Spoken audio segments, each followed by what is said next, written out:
Dozens of city workers walked off the job this morning on the range, forcing some city services in Virginia to shut down. This comes after failed contract negotiations stemming from Virginia's plan to cut overtime pay and benefits for city workers. The union leaders say the two parties were close to a deal until city leaders took back their final offer. Northern News Now's Jack Wiedner heard from both sides about what comes next. 62 city workers are off the job here in Virginia, Minnesota. I'm standing outside of the public library, which has closed due to the strike. It's the most recent step in an ongoing battle with the city.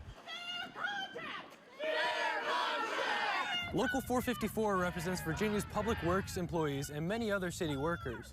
The city presented its final contract offer to the union back on February 27th. It was one of many mediation sessions stemming from Virginia's plan to cut overtime pay and benefits for city workers. According to union leaders, they plan to take the deal with a final vote scheduled for Tuesday night. But before they could vote, the city retracted that offer. It seems like every time we have an agreement, they take it away from us. It's almost like I feel that they're pushing us out the door to maybe balance their budget. We don't know what direction they want to go in. We just don't understand what's going on. Along with the library, in the meantime, other services like garbage collection are on hold.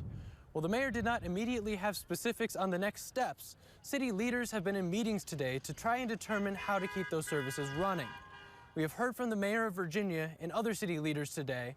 They say the offer given to AFSCME on February 27th was not seen by the full city council until Tuesday this week. After the city council reviewed that offer, AFSCME was notified the city was withdrawing it. In Virginia, Jack Wiedner, Northern News Now.